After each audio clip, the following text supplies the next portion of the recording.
Baik, Assalamualaikum warahmatullahi wabarakatuh. Asyhadu an la ilaha illallah wahdahu la syarikalah wa asyhadu anna Muhammadan abduhu wa rasuluh. Allahumma sholli ala sayyidina Muhammad wa ala ali sayyidina Muhammad. Saudara-saudariku yang saya sayangi, yang dirahmati oleh Allah Subhanahu wa taala, alhamdulillah pada sore hari ini kita diberikan kesempatan ya, masih diberi kesempatan, diberikan umur sehingga kita bisa berkumpul di tempat yang mulia ini, di majelis yang mulia ini. Pada sore hari ini kita akan sama-sama mengkaji satu tema yang sebenarnya sederhana dan sering kita dengar ya sehari-hari, tetapi ternyata punya manfaat yang luar biasa, terutama dalam mentransformasi hidup kita, begitu ya, mengubah hidup kita. Temanya adalah syukur, gitu ya. Teman-teman sekalian sering dengar ya tentang syukur ini. Mudah menerapkannya? Mudah atau sulit? Sulit ya ternyata ya. Iya, mungkin ini karena otak kita. Saya akan membahas tema syukur ini dari sudut pandang psikologi karena kebetulan background saya adalah psikolog dan saya akan kaitkan dengan spiritual gitu ya. Jadi otak kita ini memang punya satu kecenderungan negativity bias begitu ya, bias negatif yang akhirnya lebih fokus pada hal-hal yang negatif daripada hal-hal yang positif begitu ya. Nah, sore hari ini kita akan mengkaji bersama sebenarnya syukur itu apa, manfaatnya apa, kemudian bagaimana kita menerapkannya dalam kehidupan sehari-hari gitu ya. Nah, kita akan mulai membahas dari definisinya dulu. Syukur itu adalah ternyata sebuah perasaan emosional yang bisa kita rasakan ketika kita mendapatkan manfaat begitu ya. Ketika kita sadar bahwa kita mendapat manfaat dari sesuatu di luar diri kita, entah itu benda begitu ya, entah itu peristiwa, entah itu apapun yang berasal dari Tuhan kita, Allah Subhanahu wa taala gitu ya. Nah, itu syukur. Sehingga di situ teman-teman bisa menggarisbawahi bahwa ternyata tadi ada kata-kata ya, perasaan emosional yang disadari ketika kita mendapatkan manfaat gitu ya. Nah, yang menjadi bahaya itu adalah ketika kita mendapatkan banyak manfaat sehari-hari gitu ya, besar ataupun kecil, tapi ternyata sering lupa kita sadari gitu. Contohnya apa? Sehari-hari aja, misalkan saya ingat cerita almarhum ayah saya begitu ya. Beliau tuh cerita katanya kalau setiap masuk ke kamar mandi rumah itu beliau itu ada perasaan terharu dan bersyukur begitu ya. Saya tanya kenapa kok sampai terharu? Karena dulu zaman kecilnya beliau itu beliau memang tidak punya kamar mandi di desa itu. Saya sendiri masih ini ya, menangi itu apa ya, masih menjumpai tahun-tahun 90-an, awal 90-an. Ini teman-teman sudah lahir belum? Belum ya? Ya, jadi tahun awal-awal 90-an itu waktu saya ke desa nenek saya, memang masih sangat sederhana ya. Sebelum rumahnya dibangun, warga desa di situ itu memang rata-rata tidak punya kamar mandi di rumah begitu. Sehingga kamar mandinya tuh kalau kita mau ke kamar mandi harus jalan dulu ke tengah sawah begitu ya. Di sawah itu nanti ada semacam kotak dari bambu. Nah, baru di situ kita bisa buang air besar ataupun buang air kecil gitu. Jadi sangat sulitnya orang-orang dulu itu ingin ke kamar mandi begitu, sehingga ayah saya yang menyebabkan almarhum ayah saya itu setiap ke kamar mandi beliau itu sangat bersyukur karena punya kamar mandi di dalam rumah begitu ya, walaupun kamar mandi kami sebenarnya sederhana juga begitu. Nah, teman-teman pernah nggak mensyukuri bisa masuk kamar mandi? Kayaknya hampir nggak pernah ya. Karena apa? Karena kita tidak menyadari gitu ya, tidak menyadari manfaat dari kamar mandi itu sendiri begitu kan. Itu baru satu hal yang kamar mandi menurut saya cukup besar ya. Ada hal-hal lain yang kecil ya, yang bagian dari tubuh kita itu, yang juga mungkin sering lupa kita sadari. Misalkan apa? Di sini ada teman-teman dari FKG, nggak ada ya, nggak ada yang mainnya sampai ke sini ya. Ya, jadi saya tuh sekitar bulan lalu, saya sejak kecil itu belum pernah lubang gigi saya begitu. Nah, baru sekitar bulan lalu itu retak ya, sampai lubang tuh cuma separuh padahal. Nah, apa itu namanya? Ya, gigi yang tinggal separuh itu sering kena lidah gitu ya. Kalau misalkan saya bicara atau makan, itu sakitnya luar biasa ternyata teman-teman ya. Nah, itu hal yang mungkin saya lupa gitu. Saya lupa syukuri ternyata satu gigi saja ketika dia itu retak separuh itu ternyata menyebabkan ketidaknyamanan yang luar biasa pada saya begitu, dan saya sering lupa mensyukuri satu gigi itu begitu ya. Nah, kita diberikan gigi yang jumlahnya lengkap ini dan ternyata tidak ada sakit apa-apa, itu ternyata adalah nikmat yang luar biasa. Sehingga di sini artinya kunci syukur itu adalah kita sadar gitu ya. Kalau nasihat almarhum ayah saya adalah anugerah yang tidak pernah disadari itu tidak akan pernah terasa nikmat, tidak akan pernah terasa menjadi sebuah nikmat.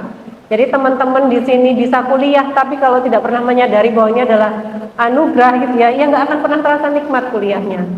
Kalau teman-teman hari ini masih bisa puasa, sedangkan saudara kita mungkin ada yang sakit, ada yang barusan beberapa hari lalu ya, almarhum Vidi Aldiano meninggal dunia, sudah selesai jatahnya di dunia.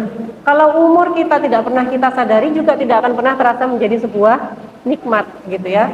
Sehingga mulai sekarang teman-teman perlu membiasakan menyadari, oh ternyata saya diberikan nikmat yang begitu banyak oleh Allah Subhanahu wa taala begitu. Jadi nikmatnya bahkan sudah disebutkan oleh Allah di dalam Al-Qur'an ya. Kalau kamu menghitung nikmatku, niscaya nggak akan pernah selesai gitu ya, dari ujung kaki sampai ujung kepala, kebalik ya, dari ujung kepala sampai ujung kaki, nikmatnya Allah tuh begitu banyak, belum yang di luar diri kita gitu ya.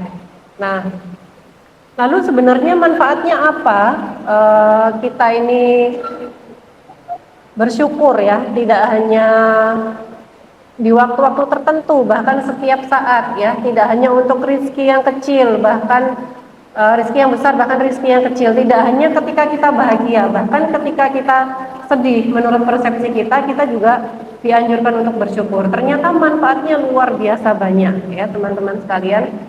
Mulai dari yang pertama manfaat ke kesehatan mental kita ya, kesehatan mental kita.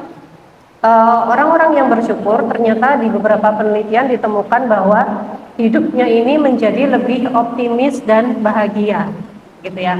Makanya kenapa kok seperti ini ya, ini berkaitan dengan teori happiness kalau teman-teman pernah baca. Jadi orang yang dikatakan bahagia menurut Sulaiman itu punya beberapa ciri gitu ya, beberapa aspek yang sering disingkat oleh orang-orang itu menjadi PERMA.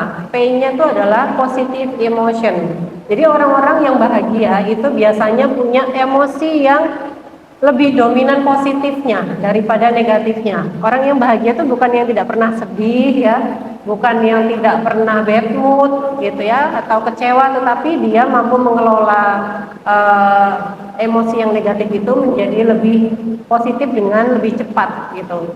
Nah, kenapa kok sampai seperti ini? Karena ternyata ketika kita bersyukur, kita itu juga mengaktifkan hormon-hormon kebahagiaan kita. Ya, ada hormon kebahagiaan itu ada banyak ya, ada dopamin, ada serotonin. Ternyata itu aktif teman-teman ketika kita bersyukur. Ketika kita bersyukur, perasaan kita lebih tenang. Mau dicoba nggak? Dicoba ya, kita coba ya. Teman-teman silahkan pejamkan mata dan silahkan mengingat-ingat dua nikmat yang sudah kalian temui pada hari ini.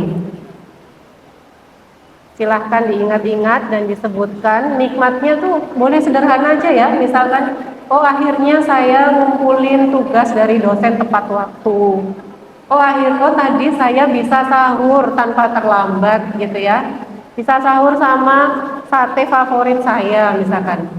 Nah, yang sudah mempraktekkan gimana perasaannya? Lebih tenang nggak ketika kita ingat nikmat-nikmat itu? Lebih tenang ya. Kita akan lebih tenang, kita akan lebih merasa aman begitu ya. mode kita itu bukan mode bertahan. Jadi orang-orang yang terkena stres ya, anxiety itu karena mode psikologisnya itu mode bertahan, mode waspada. Tapi kalau kita bersyukur, tubuh kita itu modenya mode aman gitu ya, bahwa kamu aman karena kamu dilingkupi oleh keberlimpahan, banyak keberkahan, banyak nikmat, sehingga kamu ini aman. Sehingga ketika kita aman, otak kita akan menyampaikan ke tubuh kita bahwa tenang ya, kamu tuh sudah dalam kondisi aman, kamu nggak perlu khawatir, nggak perlu selalu dalam mode waspada begitu ya. Nah, itu adalah salah satu manfaat dari syukur gitu ya. Nah, dengan syukur juga Allah sebutkan dalam Quran surat ayat yang sangat terkenal ya, ayat surat Ibrahim ayat 7. Bunyinya apa? Bahwa siapa yang bersyukur maka akan aku tambah nikmatku gitu ya, dan siapa yang ingkar maka azabku sangat pedih gitu kan ya. Nah, itu maksudnya apa? Kenapa orang yang bersyukur itu kok ditambah nikmatnya oleh Allah? Ya, seperti itu tadi yang saya jelaskan ya. Orang yang bersyukur itu ternyata bisa meningkatkan kebahagiaannya dia. Jadi bertambahlah akhirnya perasaan positifnya dalam dirinya.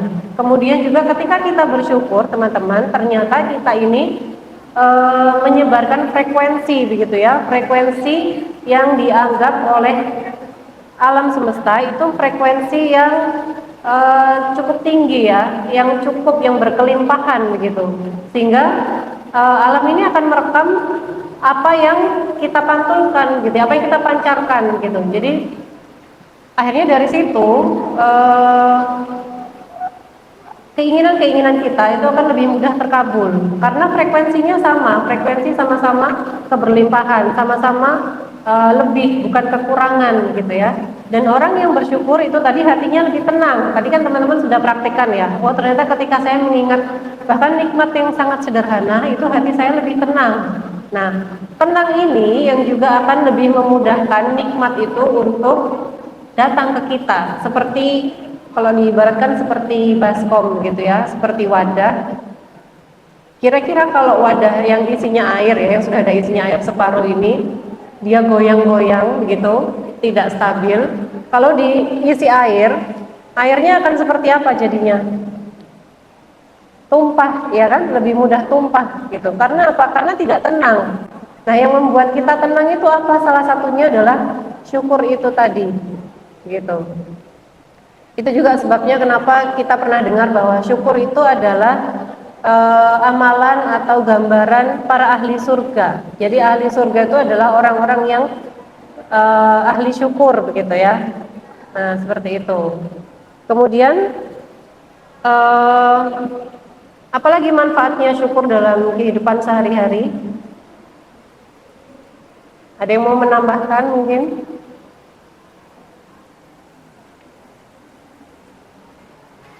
Tadi sudah ya kita bahas lebih optimis begitu ya, lebih optimis, lebih bahagia. Kemudian belum lagi dengan kaitannya dengan otak tadi ya, dengan hormon juga.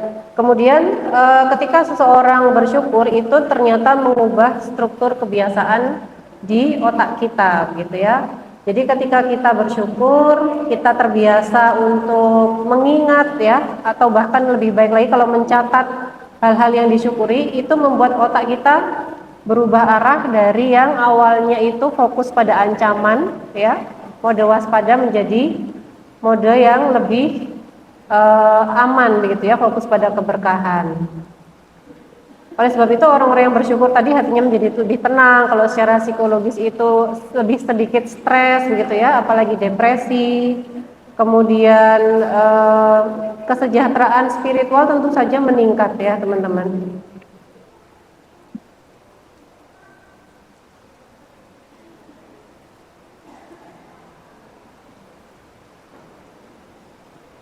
Nah, itu secara umum ya, belum lagi nanti kalau secara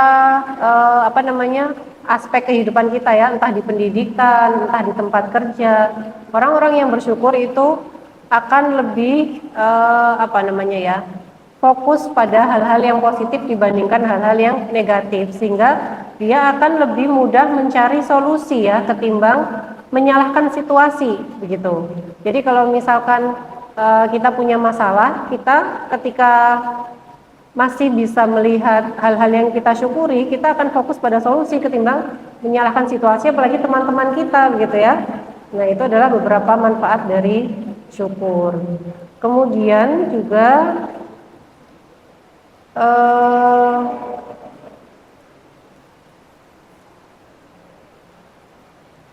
selanjutnya adalah bagaimana kemudian kita menerapkan syukur dalam kehidupan sehari-hari gitu ya. Mungkin teman-teman sudah sering mendengar dari sisi agama bahwa syukur itu wilayahnya tidak hanya wilayah hati begitu ya. Tidak hanya kita sadari, kita resapi begitu ya. Tetapi dia juga bisa kita praktikkan dalam lisan. Lisannya berupa apa? Berupa kalimat-kalimat alhamdulillah seperti itu ya.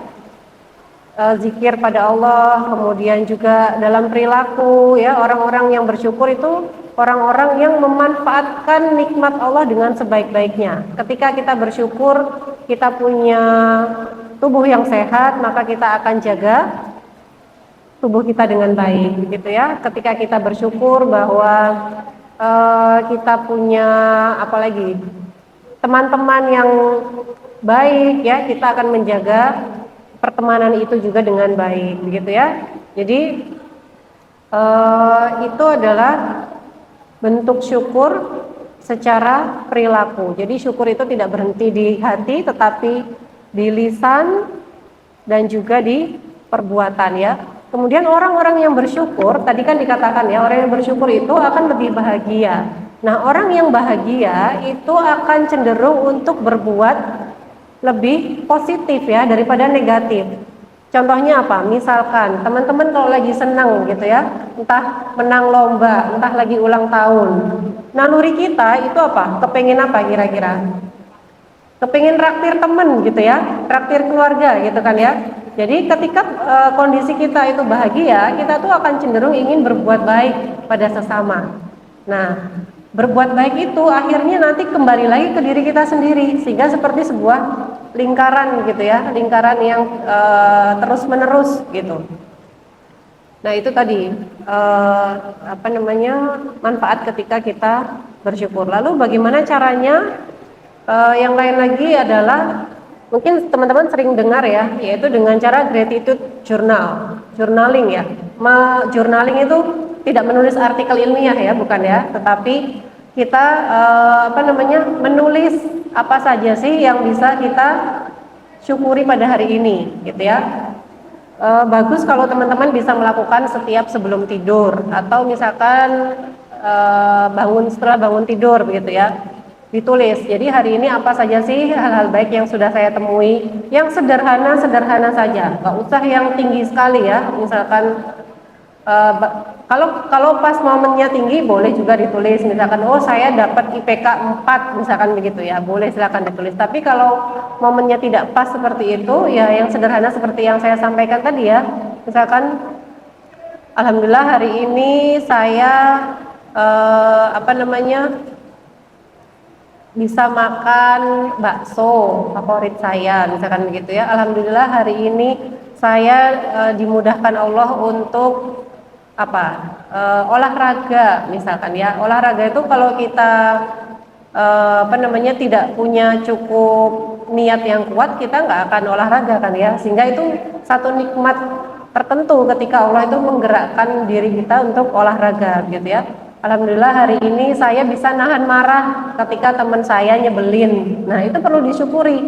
Kemampuan kita dalam regulasi emosi itu perlu disyukuri juga gitu. Kalau misalkan aduh saya mager banget ini kalau saya harus nulis ya, harus mencatat setiap hari. Kalau gitu minimal teman-teman tidak boleh lupa sebelum memejamkan mata begitu ya, tidur malam setelah baca doa, teman-teman sebutkan dalam hati, terima kasih ya Allah, hari ini saya senang sekali karena apa? Sebutkan minimal 3 begitu ya. Nanti ketika bangun tidur, bahkan sebelum matanya terbuka ya, itu teman-teman juga Yang harus pertama kali keluar itu adalah kata-kata alhamdulillah. Makanya kan doa bangun tidur itu bagaimana awalnya? Alhamdulillahilladzi ahyana ba'dama amatana wa ilaihin nusyur, begitu ya. Nah, sebelum doa yang panjang itu teman-teman bilang alhamdulillah ya Allah, hari ini saya bisa tidur nyenyak dan saya bisa bangun. Misalkan begitu ya. Atau misalkan kalian mengingat momen apa yang kalian bahagia sekali. Momen yang bikin kalian betul-betul bahagia, itu ucapkan ketika kalian bangun tidur ya, ketika kita bangun tidur, karena itu akan menarik banyak hal-hal positif bagi diri kita, minimal selama seharian itu. Minimal selama sehari itu perasaan kita lebih tenang, kita lebih positif, dan ternyata kita ini seperti magnet ya.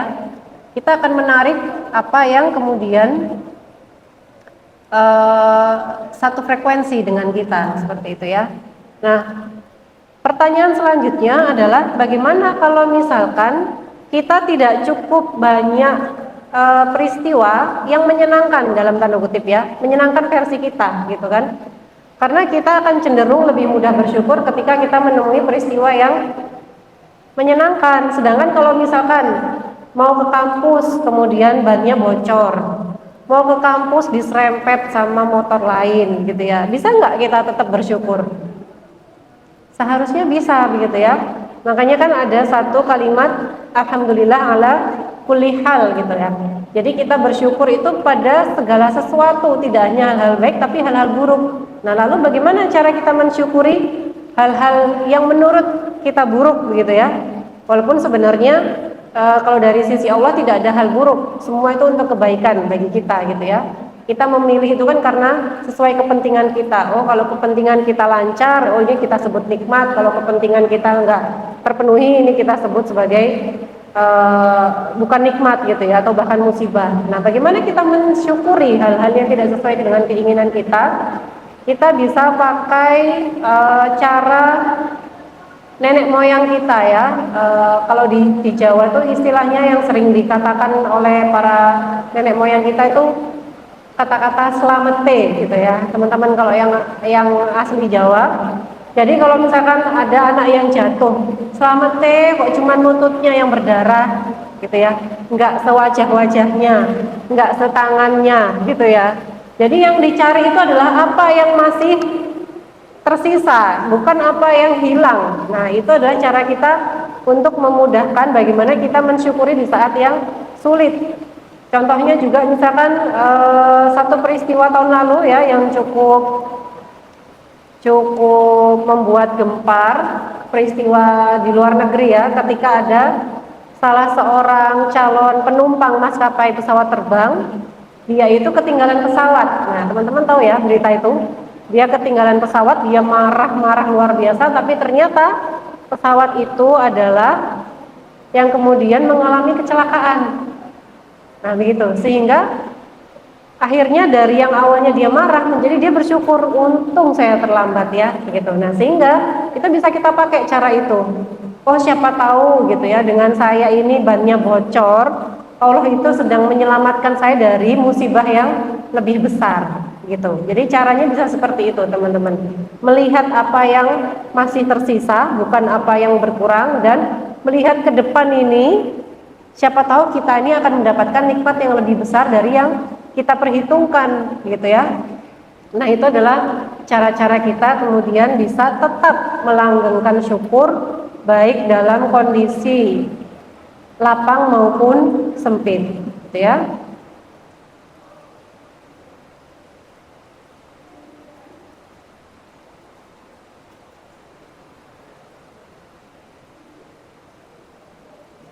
Baik,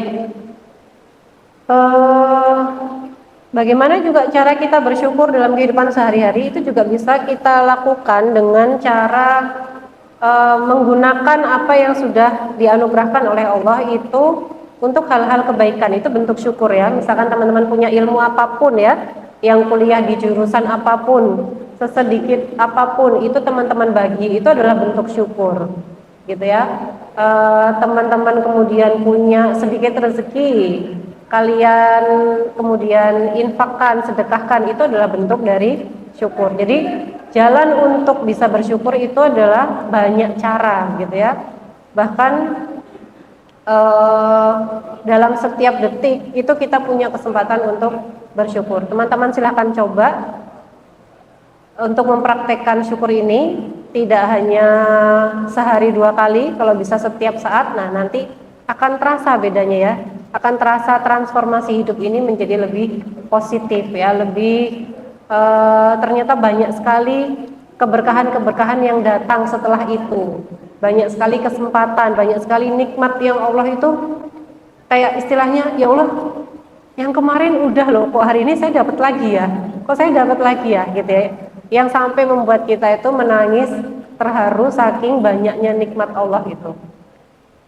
Nah, sebaliknya kalau kita kemudian ingkar, kalau kita kemudian playing victim ya istilahnya, kalau teman-teman sekarang merasa yang paling menderita, yaitu yang akan menjadi kenyataan ya, itu yang akan kita temui bahwa iya kamu akan menderita terus gitu, karena kamu hanya fokus, kita hanya fokus pada hal yang tidak enak gitu ya, tidak sesuai dengan harapan kita, dan kita lupa dengan nikmat-nikmat Allah yang jauh lebih banyak. Baik, saya rasa itu cukup ya teman-teman sekalian apa yang bisa saya sampaikan terkait dengan materi syukur pada hari ini. Semoga yang sedikit ini bisa bermanfaat, bisa dipraktekkan dan akan membawa banyak kebaikan dan juga keberkahan dalam hidup kita. Saya akhiri, mohon maaf bila ada yang kurang berkenan. Wabillahi taufik wal hidayah. Wassalamualaikum warahmatullahi wabarakatuh.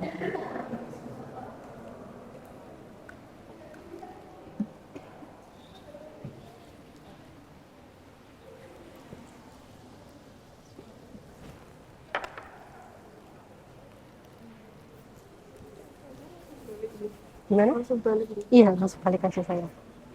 Ini langsung balik. Iya, iya langsung aja. Langsung aja ya, saya ya, sudah ya. Sebentar ya. Oh iya, saya keluar dulu ya, saya tunggu di luar ya, di situ.